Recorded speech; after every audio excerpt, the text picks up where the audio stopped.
Welcome to the Backcourt Breakdown podcast. First episode. I'm here. My name is Junior. My name is Mike. We've been talking about doing this for a while now, right? Yep. Finally got it done.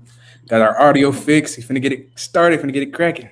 You know what I'm saying? So, our Breakdown podcast is going to be a podcast where we're going to be talking about basketball, breaking down film from every angle.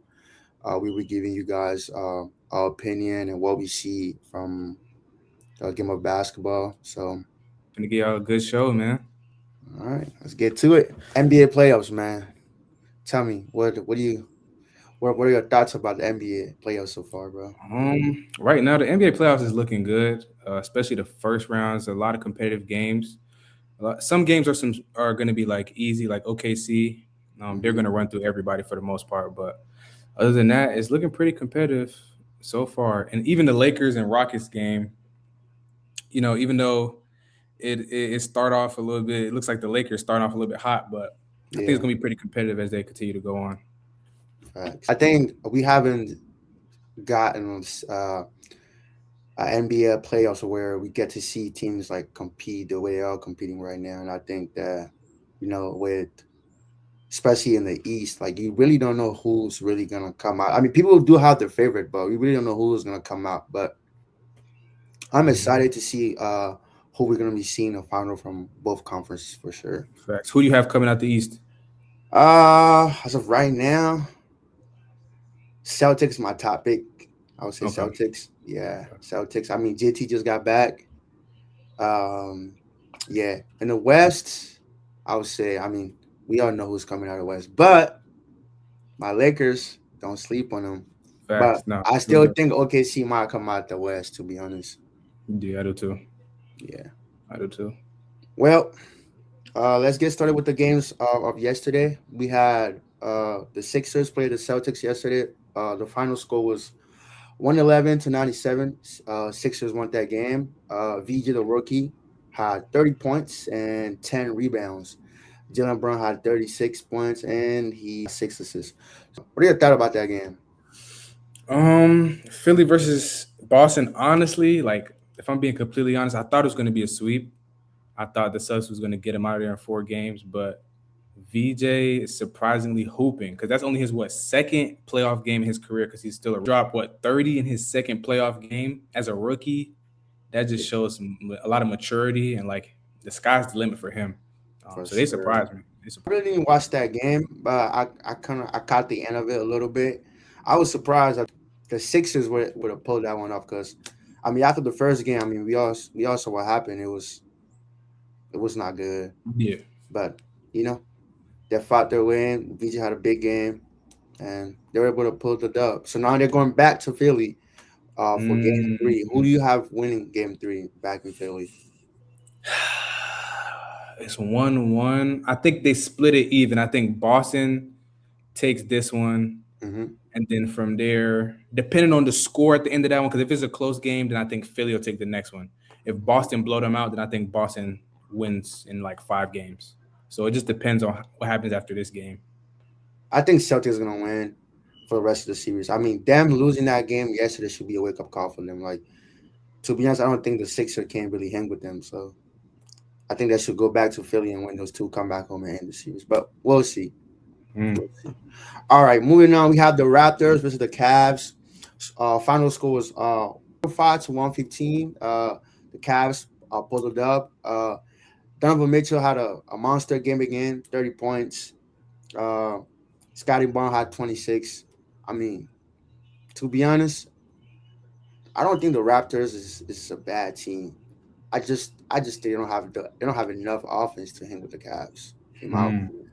What do you think? With the Raptors, I wouldn't say they're a horrible team because they made Yeah. it to the playoffs, so they're not like completely trash. But I would say the reason why the Cavs are going to win this series because of, to me, I think the Cavs paint presence, like defensively and offensively. You got Jared Allen and Hmm. Evan Mobley down there. There's like twin towers down there. So defensively, they're altering your shots or they're making you hesitant to shoot.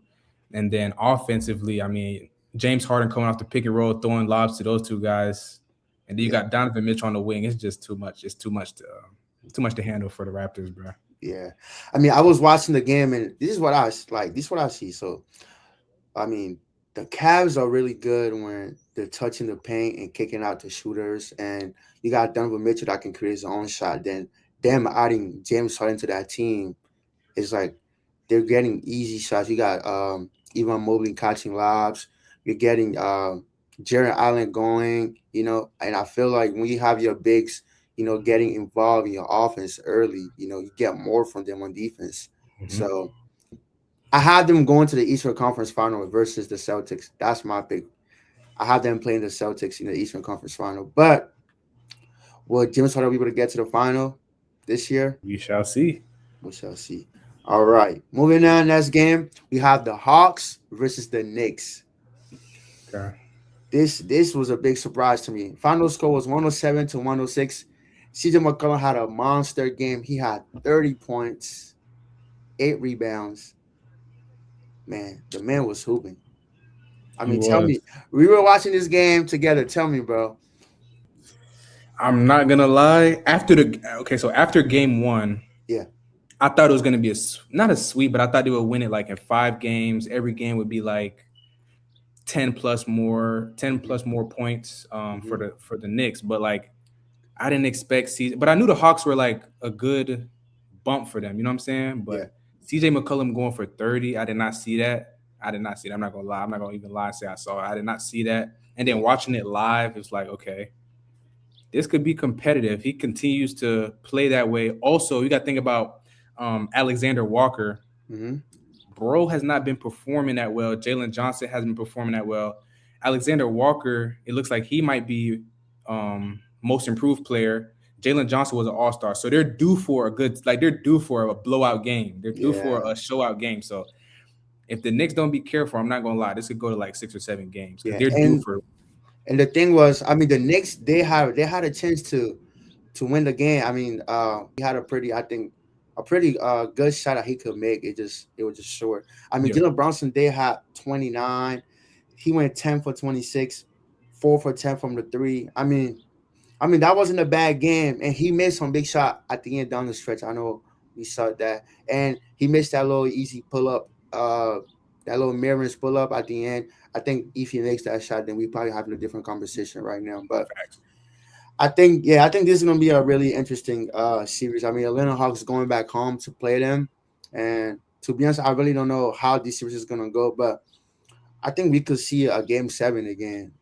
I Who do mean, you yeah. have winning this series? To be honest, I really don't know who's gonna win, but I'd rather see the Knicks win. Mm. Yeah, but we shall see though. But next game, I definitely got Hawks win next game at home. Them going back home to Atlanta playing. You're at home court. You got the fans. You just want one. I mean, their star player hasn't even have his best game yet. You know what I'm saying? And role players play really good at home, so I'm expecting them to come back and win the game. But Knicks also gonna be ready because they just lost one at home, so they're gonna Mhm. try to take one from them. But we shall see. We're gonna move on to the Western Conference games now, and this is probably the game that everybody's probably talking about right now, and we all want to hear about. We have the Timberwolves versus the Denver Nuggets series. Uh, Series is tied right now. Last game, final score was 119 to 114. Timberwolves pulled up the dub. Um, Anthony Edward finished the game with 30 points. Um, he had 10 rebounds, and Jokic had 24. Jamal Murray had 30 points. I mean, we watched this game together. I mean, there's there are so many things that is happening in the series that, like, if you're a basketball player, a fan, you can learn so much from it. I mean, give me your thought on what you're seeing. What do you think about this series so far? This is probably going to be, especially in the Western Conference, this is probably going to be the most competitive series. Like in terms of the first round, Yeah, this is by far going to be the most competitive. And before the series started, we know that these two teams are already considered like rivals. yeah, In terms of matchups, they're pretty even. Like they have all star depth. hmm, They all have pretty good role players. Um, it's gonna be based off of how the role players perform That's how I Nice. think this series is gonna go because we know Ant-Man, even though he's on a runner's knee, the fact that he Mhm. was able to, I think, have what 30 or something close to Yeah, 30. he had 30 points. Yeah, 30 He's on not runners. playing. He's not 100%. He's still Feel scoring me? 30. So for him to do that and not be at 100% is crazy. But then on the other end, Jokic is due for a good game every game. No matter Yeah, if it's shooting bad, he's still due for a good game on paper. So it's true. going to be up to people like Jamal Murray. Like if you could get him frustrated, get him out the game, that's going to be important. Is Gobert going to hoop every game? That's going to be important. Randall, he's on and off, especially in the playoffs. His shot selection is kind of iffy. Yeah, So these are the things that's going to matter because we know Ant-Man and Jokic, they're gonna be due for whatever their averages are for the most part. facts. And talking about Rudy Gobert, Rudy Gobert, a lot of people in the internet, slam Rudy Gobert for what he does, saying because he doesn't fill up the stat sheet. But I think Rudy Gobert does a lot of things that doesn't show up in the stat sheet. I think Rudy Gobert is the first game. I would say he hold his own against Jokic is pretty good. I would say, he was active on the glass. He was rotating early. I mean, Jokic still gonna put up a number, but I felt like he did a great job on Jokic. And I mean, the second game, he was in foul trouble early. Uh, he had a big putback down the stretch, down the third quarter, if I remember. Um, he's bringing good energy to the team. He's rebounding. He's running. I just think Rudy Gobert's. I mean, he's doing a pretty good job. And moving on, Anthony Edwards right now, uh, I mean, he's averaging like 25, 26 down the series, and he's not really at his best. I still think that his average can definitely be up higher. I mean, he's taking a lot of threes. I mean, 4 for 10. I mean, what was he shot? He shot 3 for 11 from the three. And watching the Timberwolves versus the Nuggets game, you could really see that towards the end of the third or the second quarter, the Timberwolves players started realizing that look, these dude can't guard us. Mm. We're just gonna attack them, and they stopped settling for threes. And I think uh, in order for them to beat Denver Nugget, they're gonna have to put pressure on the rim.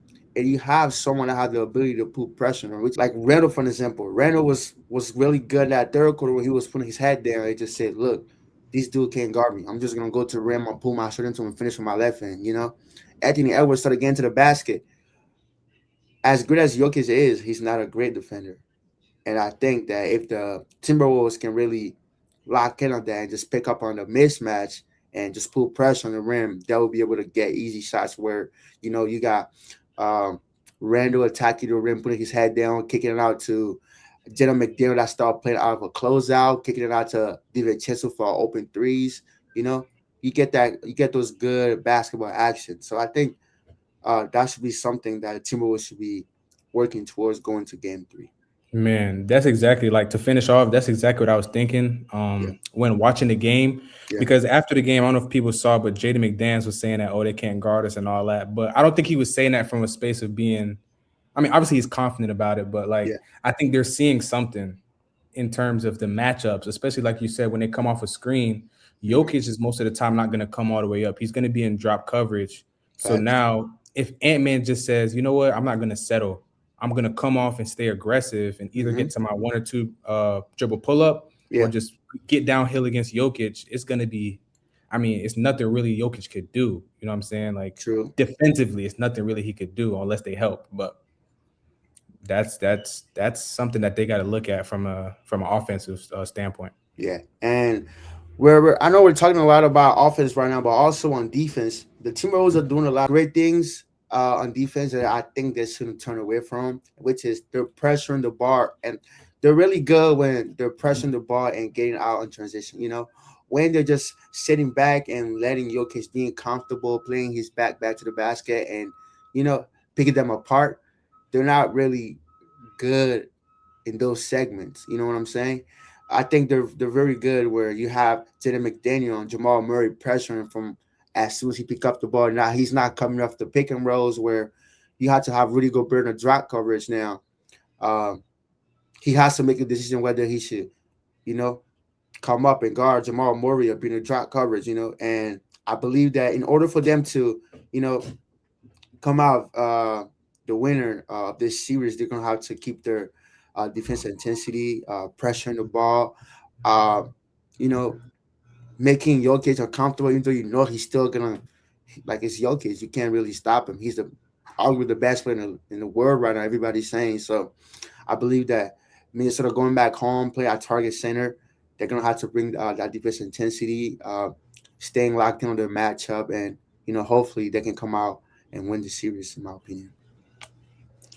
Well, we've been talking about the Timberwolves' offensive defense.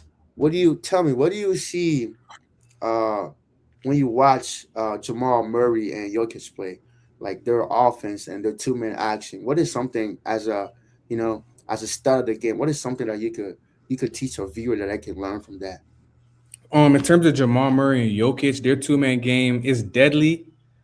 Because like when you have a guard like Jamal Murray who can score, he's very aggressive. He's really a three-level scorer, especially when he's hot.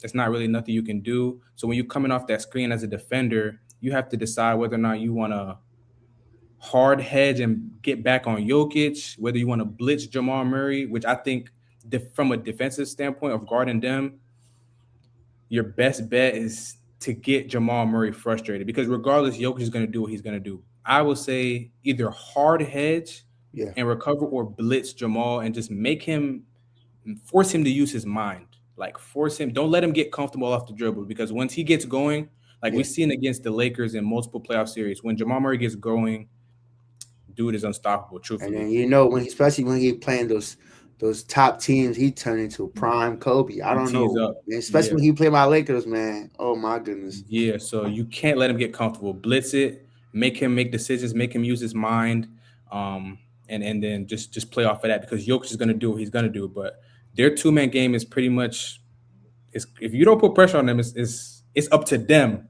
whether or not they win or lose at that point.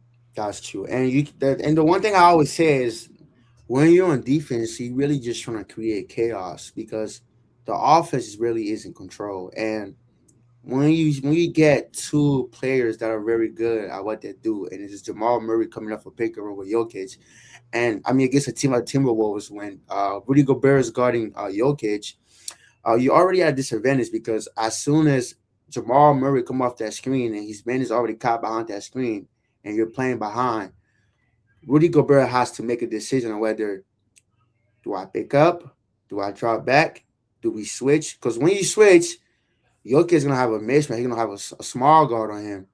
Rudy Gobert is gonna be guarding Jamal Murray, and from what we've been seeing, the way the Minnesota been guarding it is Rudy Gobert is in the drag coverage, and Jamal Murray is coming off that screen.